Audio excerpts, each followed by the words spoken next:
microphone. So Iran spent months firing drones and missiles at its neighbors, and now some of those same neighbors may be asked to hand Iran billions, hundreds of billions of dollars to do the rebuilding. I thought we'd ask Tim Chapman about that, president of Advancing American Freedom. Hey, Tim, welcome back.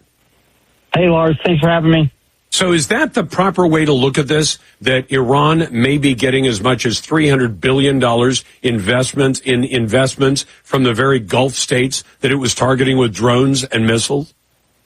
Yeah, look, I think it's a real concern. I mean, $300 billion, look, take a step back for a second. What we're looking at here is what we think is in this memorandum of understanding. We haven't seen it yet, but what we think... I keep telling my audience that. Because I don't want them to think you got a secret view of it. No, I haven't. But no, we haven't seen it. But there are enough leaked reports now that we understand the basic contours of it, and nobody, even from the administration, is disputing that this $300 billion is in play.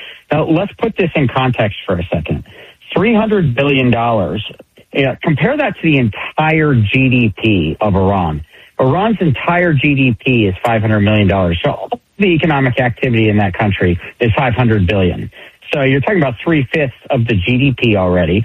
Yep. Iran's annual budget is $58 billion. Okay. So you're almost talking, you're talking orders of magnitude more than their annual budget.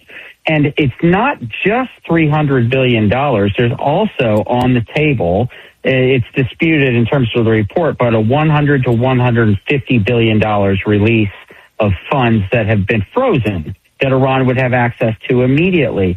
Right. But this is a real problem. And even if look, I want to give the administration the benefit of the doubt. I was proud of President Trump for trying to take these guys on. Somebody had to do it. But we're in a really bad situation right now. If where we end up is that Iran gets to buy a lot more time to continue to lie, cheat, and obfuscate, and then get hundreds of billions of dollars pumped into their economy for development, which you and I know very well, money is fungible, okay? And it's a good thing that the president really put a hurt on their missile program. It's a good thing that their nuclear program has been set back. It's a good thing that a lot of their weapon systems have been degraded. That's great. But you know what? Nearly $500 billion getting pumped into their economy will go back into repleting those systems. That is a real problem for us, and we need to take it seriously. I agree with you, Tim, because when Tim says it's fungible, it means you can take the money and use it on something else. And if you don't believe that, watch what Hamas does when people send money that's supposed to go to, say, relief for orphans and widows in Gaza. And then you find out, no, Hamas decided to spend it on tunnels or weapons or explosives or things like that. I get that.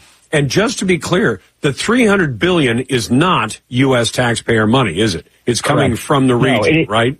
That's correct. It's regional money, but it's regional money that we are the lead negotiators in securing for Iran with this memorandum of understanding. And that's my problem with it. We should know well enough by now that you cannot trust the Iranians. Okay, it's the same regime. Okay, so yes, we decapitated the leaders of the regime, at the beginning of this campaign. Yep. The people who replaced them are as bad or worse. So if they have the same exact objectives, and they're probably going to be even more militant about their objectives in the wake of this campaign. So we've got a real problem if we're going to allow them to take these hundreds of billions of dollars and cycle it back through their economy. It would be a tragedy if what happens is that 6 years down the road from now, we're looking at this situation and that money got cycled back to the economy. Their missile defense program is back up and running and potentially stronger because this is a huge influx of cash. And the nuclear program has not been dismantled, or even worse, heaven forbid, they actually have a nuclear bomb. If this led to that, that would be an absolute tragedy. Okay, so Tim, let me ask you this. If most of the $300 billion is coming from the region, and those folks know the Iranians even better than any of us claim to know the Iranians, so would the region be giving that money if they think that Iran is not going to change its behavior?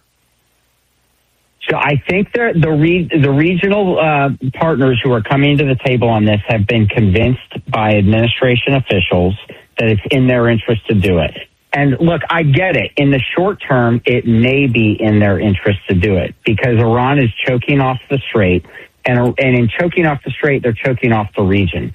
Yep. And it has been a problem for the region that Iran's lashing out at regional neighbors and hitting their infrastructure while we've been pummeling Iran. Okay, so there is a short-term gain for people to invest that money. And there's probably some back-end deals that the United States will do favors for those countries as well if they pump that money in there. But again, that's why I'm putting the responsibility here on us. We are in the driver's seat right now. We are calling the shots in the region.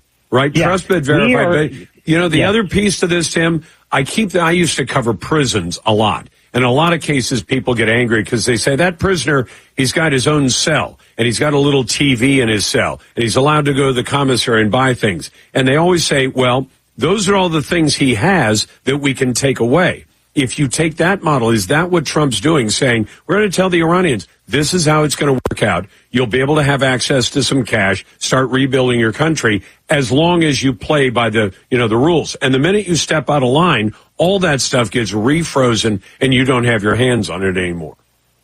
Yeah, look, I think that's what the president is hoping that happens here.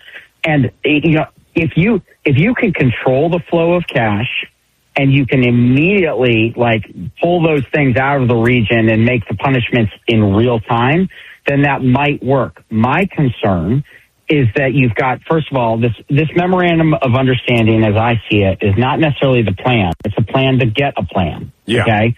Yeah. And then we've got this 60-day period where we have to hammer out the really tough negotiations. But according to what we've seen reported so far, if it is in fact true that we allow them access to seized assets immediately when they sign the memorandum of understanding, that's $150 billion into the economy right there. Okay, so that's a real problem that goes right back into it. And then we've got 60 days where I will not be surprised, and I don't think you will be surprised, if somehow they find a way to negotiate out of this 60-day time frame. We kick it through the midterms, we kick it into next year. Eventually, this could even become another president's problem because that's the track record of the Iranian regime.